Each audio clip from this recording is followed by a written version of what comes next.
Good morning, good afternoon, and good evening, everybody. Thank you for tuning in to another Supatease video. Fury Warrior is out, Arms Warrior is in, and in today's video, I am going to be covering how to play the Arms Warrior in PvP to the maximum effectiveness so that you can get some big value and start climbing the ladder and getting some rating. The talents will be linked in the description down below, and as always, if you want to make sure you're staying up to date with news related to World of Warcraft, educational and entertaining content, then make sure to smash that subscribe button. So I've got a lobby here, which is the worst case scenario. There's an arcane mage and a devastation evoker, and we're going to be running through my thoughts and gameplay in order to maximize our strategy to have success. Now, in this type of lobby, you're basically just fighting to stay alive. You are basically hoping to get 3 wins and just move on to the next one, because this is absolutely worst case scenario. We're going to start things off on the warlock with a stormbolt and save our mobility. You can see I walk to the target on my mount, I stormbolt, I drop spear of bastion. I don't use any mobility, no heroic leap, no charge at the start. If you do that, you're already going to be behind on the exchange.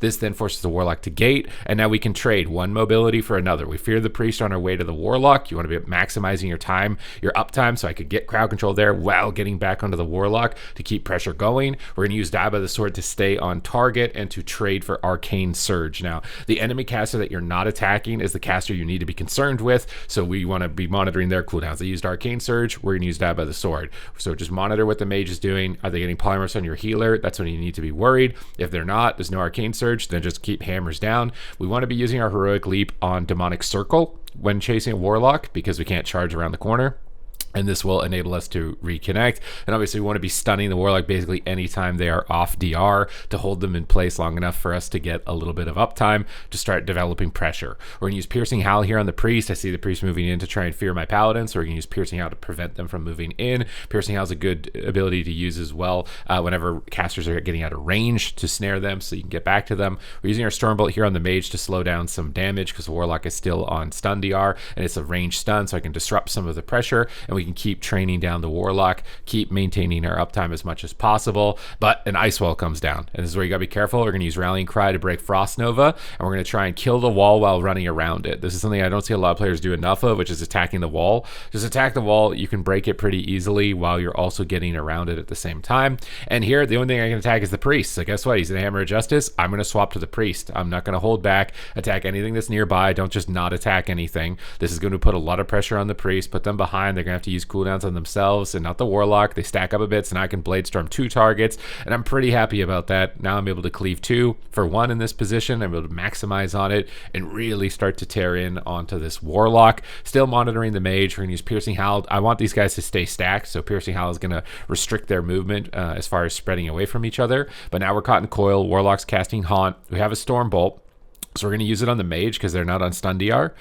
So we're just stopping damage from the mage with Stormbolt. We've got Hammer of Justice for the priest, so I don't need to stun the priest. And the warlock's on stun DR, so I just want to maximize my Stormbolt here, slow down some pressure. My paladin is struggling to heal and disrupt some of their incoming pressure. With that Stormbolt, we get polymorphed. We're going to have to sit through these likely, but we still have Heroic Leap to get back to the Demonic Circle if we need to. And I would say line those up 1 for 1.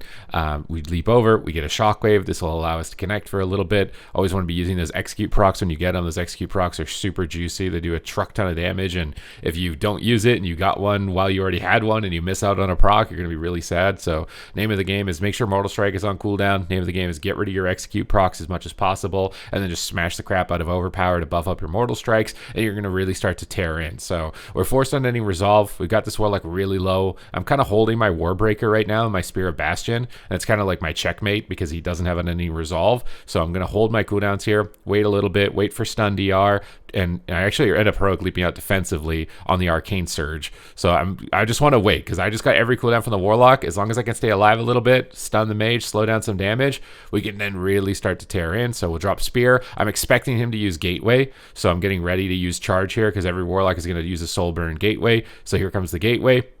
And then we can just charge immediately to reconnect. We have Warbreaker up, we have Dragon Roar up, we're Blade Storming with Sharpened Blade up, and this is where we get a ton of pressure out. Likely going to proc Guardian Spirit. We kind of have to just go for it at this point. We got Rallying Cry to break roots if we need to. Heroic Leap for the Demonic Circle. We've lined those up all 1 for 1. We get coiled away for a second. Here I'm going to use my Fear on the Mage because my Paladin's in a Polymorph and I'm nearby. This is what I mean by maximizing your crowd control based on distance. So Mage is the closest nearby. They're off DR for Fear. I'm just going to fear them, slow down some pressure. pressure, get back onto the warlock. Here we do DR stun him. It's just to disrupt some of his casts, and he's so low. I really want to stay on him. Piercing Howl, because I dropped my hamstring. This is a really good way to compensate if you're bad like me at this moment and you don't maintain your hamstring. Piercing Howl lets me get back on the target, smack out a couple more executes, really start tearing in. We got him just about over the edge, and we finally take him down here in round number 1.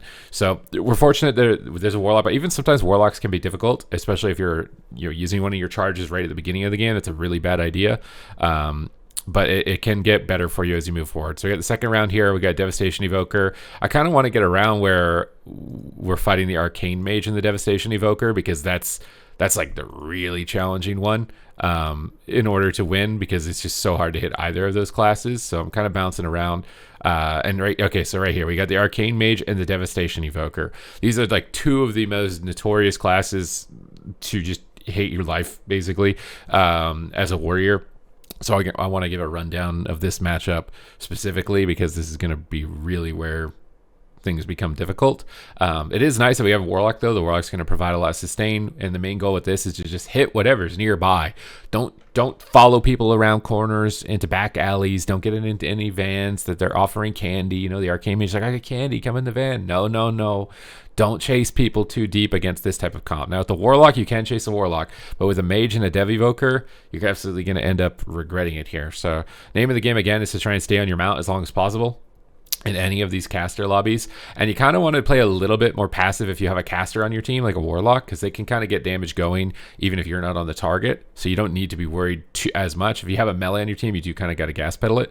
But because we have a Warlock, you can be a little bit more patient. You can sneak up on the target. You don't need to be kind of anticipating things too much. Start things off with a Stormbolt and a Spirit Bastion. This just guarantees that you're going to get some uptime. Now, good mages like this, which I think is Cubsy on an alt, will know how to get out of Spear. So you can see, look at that. I don't know how he does that, but I'm really annoyed that he did it. Now he's got Alter Time as well, and he's casting Arcane Surge, so I'm really scared. We're going to pop and Ignore Pain, continue moving forward. We fear him on his Arcane Surge, and the main goal here is to just disrupt damage. I'm not worried about getting a kill with my fear. This isn't a game of playing like aggressive with crowd control on the healer. This is a game of disrupting damage. So now we're going to trade Dab of the Sword during the Arcane Surge and the Deep Breath, and try and stay uptime here onto the Mage with the Heroic Leap. Charge to reconnect onto the Blast Wave. My Paladin's nearby at the pillar. You want to attack whatever caster's close to your healer. So the Mage right now is on top of my healer, so the Mage is the better target over the Devastation Evoker.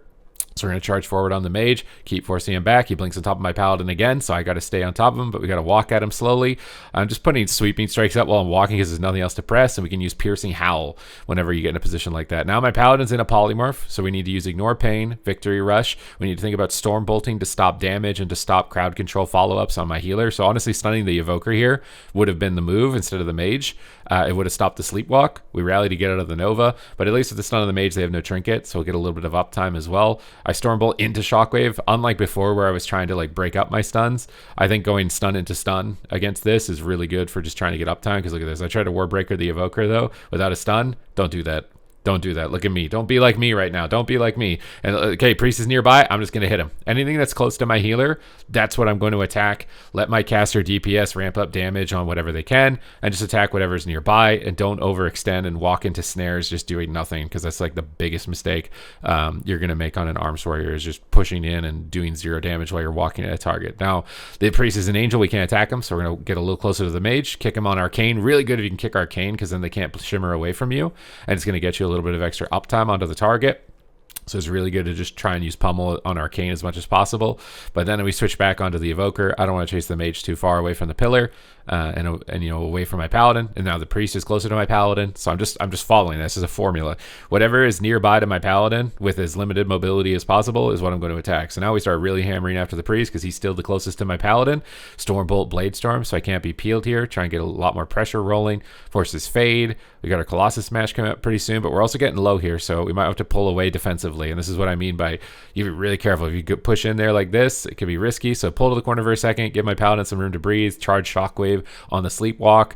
All defense, just blocking attacks here whenever there's a lot of pressure like that. Now the Evoker's propping wall, but we're going to send Colossus Smash. And the reason I'm doing this is because I think he's going to be aggressive.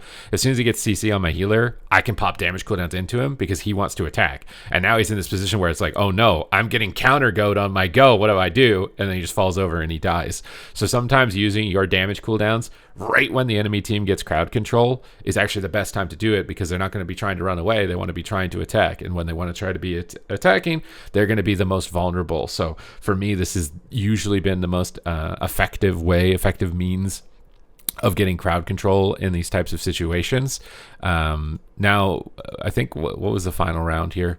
One of these harder rounds. So this round with the warlock against the arcane mage and the devastation evoker, same deal. Paladin is the closest to my priest, so we're going to attack the paladin, and we're going to attack whoever comes close to our healer, basically, and never just overextend. You want to be just full turtle defense, just blocking any attacks that come through, stuns into coils, try and keep your pressure. That got trinket from the paladin, but our priest is put into a sleepwalk. It's getting a little bit sketchy, but we'll go for shockwave, and we're able to get, oh my god, I thought we were going to get bubbled there. We got lay on hands. Paladin will recover. Now look, I switched targets. Paladin isn't close to my healer. Evoker is the closest target to my healer. Switch to Evoker. That forces Trinket. That forces Obsidian Scales. Our healer's in a polymorph. So we're going to swap off Obsidian Scales. Actually, we get a double fear. This is a little bit aggressive. I think you're going for this double fear right now just because my healer's not really crowd controlled, but it's also like I could get a double, so it's like feels really good. And now I can go for a word breaker on the paladin. We're going to spell reflect. If you go behind the pillar of the paladin, you got to be really careful about hammer of justice. So I use spell reflect here just to avoid getting crowd controlled around the corner while I try and stay on target. Charge forward at the paladin, piercing howl, freedom. Now with freedom, unlikely that I'm really going to be able to stay on him for any amount of time here, but we're going to try. I think I went a little bit too aggressive here, but we leap around the corner. I see the wall, and I think this is where something, this is what I mean by hodge behind the pillar. So don't do this unless you have a trinket. Priest wraps around the side here, but then just wraps around the opposites. You see the diamond? I don't know what this movement was, but this movement around the corner there cost a lot of time, and then we had to void shift, and we got even further behind on health, so a little bit of a shuffle moment there, I think, for our team that put us really far behind. But we can go back on this paladin, and this is another advantage if you're playing with a warlock, is if the paladin dispels UA ever and you swap to the healer, it's really devastating. It was like 50% of his health, and he gets silenced for 4 seconds, so staying on the paladin during that time can be really good.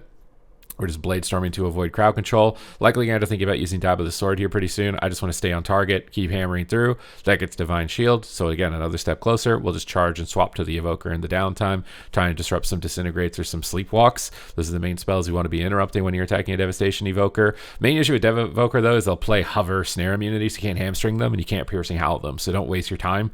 You test to make sure they have the talent, because they might not, and then you can crush them. But if they do have it, don't waste your time applying those types of snares.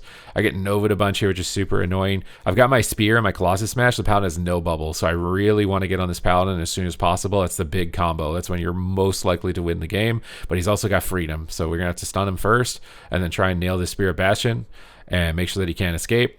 We could also use Sweeping Strikes here because the mage is kind of nearby. I should honestly have pummeled that Polymorph. Ooh, not pummeling that polymorph actually was likely going to be the end of the game here. So just because he was nearby, look at how much damage comes through as a result. We Victory Rush. We have Guardian Spirit, though. I don't know why my priest isn't using it. Okay, we Guardian Spirit. I jump off the side, but I think it's too little too late. So we needed to disrupt that polymorph as soon as possible. Now I'm trying to stun, but we're going into Sleepwalk City. We're going into too much crowd control. So a little bit of positioning mismanagement, but I could have definitely stopped that polymorph. That's what I mean. It's really important to pay attention to the casters that are standing next to you, so you can maximize your disruption and prevent crowd control on your team as much as possible. But again, the cooldown exchange that we had earlier was also not the best. So we're moving forward into the final round now of this lobby. I'm trying to skip this around a little bit so I don't have to waste too much time for the doors opening here. But we got the same deal with the Warlock, so we're just going to be gas pedaling him. This time around we got Paladin on our team, which is nice though. So we're going to get some freedoms in order to stay on the Warlock at times here. Again, sneak in on your mount. You don't really want to use mobility, but I get rooted, so I rally out. This could end up being a mistake. I charged the priest to double fear and he fades it, so we're really kind of sad about that. Now we're down our fear that could have forced a trinket, but we're still going to just Spirit Bastion first global, and we're just going to go ham on him. This is going to force him to port and gate, so we're not using Colossus Smash. So the spear is to bait him to use mobility, and then after the spear is over, then we can start using some major cooldowns. Yeah, but I think I'm saving them here because he's running the Dark Pact shield. Now, I should be playing Wrecking Throw to break the Dark Pact. That's a big mistake for not playing that. Definitely want to be playing Wrecking Throw. It's really good into Warlocks. I could have shattered that shield like so long ago with Wrecking Throw. But we're just going to keep cutting through it, breaking through the Absorb effect, staying on target. Now we're going to Warbreaker towards the end of it. Pop Dragon Roar Avatar. We get Coil, but we can Trinket. The Warlock used all of their mobility, so we should be good to get a lot of uptime here unless the Priest gets a life grip off around the corner or something. We can still just charge that even if they get it. So we saved a lot of our damaging cooldowns until after all the mobility had been used this time around against the Warlock. And that was mostly because I'd seen that he was very quick to react. He would just gate immediately on spear. He'd pour it almost instantly after stun. So I just was more patient with saving my damage cooldowns in order to maximize pressure as opposed to maximize damage. And even still, without maximizing damage, we're still pretty high up on the meter at this point. Our mage is kind of getting owned though, so a little bit concerned with that. We might want to think about using Shockwave here just on the Evoker just because he's nearby with how low we are, but I think I'm holding on to it until the DRs. Warlock gets rescued over. Again, really annoying lobby with how much we have rescue, life grip, so much mobility between all of them, but we're still getting uptime, staying on target. Shockwave off DR. I think using Shockwave on the Warlock is better because then Stormbolt's more flexible. If you have a choice between the two stuns, Stormbolt can be used on the healer or on the Evoker. It's ranged. It can be used to catch up later on. So if you're already in range, I think prioritizing Shockwave first is a better idea before sending any resolve here. Now I could just pop Warbreaker into this, but I think I ended up saving it. Just because of how low he is, I could get like a nice sharpen here. Yeah, I decided to go for it because of how low he was. Sharpen Blade at low health after Warbreaker is really good. It's going to be really tough for the Priest to recover. And here, because we saved Stormbolt, we can stun the Priest, which is putting even more pressure onto the Warlock. That forces Trinket and Void Shift. And we're able to stay on target. We get an Ice Wall. We still have Warbreaker up for a few seconds. Execute procs out of the way here. Overpowers lighten up, so we got to send that as soon as possible. Stay on target. Deep Breath, though, is coming through. So Evoker is going to be getting a lot of damage out in the next couple of seconds. Warlock's free casting. We have to stop Malefic Raptures if we can. This is a really important spell to pummel. It just interrupts everything on an Affliction Warlock. You shut down their entire engine. When you're able to do that, our mage is kiting around, but now they're getting fears. And I could play Berserker Shout in this matchup to get my Paladin out of fears. Is not a bad idea either. We get a double fear on DPS. Again, still just focused on more of damage disruption as opposed to using crowd control to win. We can win basically with like a counter spell or just a 2-second CC on the healer. We don't need to be using fear and overextending our mobility to get fear on the healer if they're not nearby. If they happen to be on the way to the Warlock, it's great to fear them. But if you're having to use leap to get over to the Priest to fear them and then charge to get back, guess who you're not attacking for the rest of the game? It's the Warlock. So you don't want to be doing that. We Stormbolt Warlock. Yeah, here honestly I think Shockwaving would have been better. Just because I could have Stormbolt to stun a different target. But we Blade Storm over with Warbreaker. We're getting Sharpened Blade up. We're absolutely tearing in. Kind of baiting him to use Gateway right now with how much pressure so I can spear him after he gates because he's getting really scared with how low he's going. But then he gets gripped. We're pretty sad. We're just going to attack whatever's nearby. We're not overextending. We're not overcommitting. It's just, all right, Evoker's here. Guess I'm going to smack that instead because we can just maximize damage instead of just getting dotted and kited and doing 0 damage. And quick little swap, quick little pop. And we're able to pull off a win and come out of this lobby just barely, but alive, and then move into today, which on stream is going to be the final day, I think, for the 2400 push. Going forward with the Arms Warrior, and we're going to be expanding it onto more specializations. So if you want to let me know what spec you'd like me to cover as far as guides are concerned, I know these videos have helped a lot of people gain rating as far as coming to my stream and telling me that the guides have helped them. So that's why I'm still pumping them out.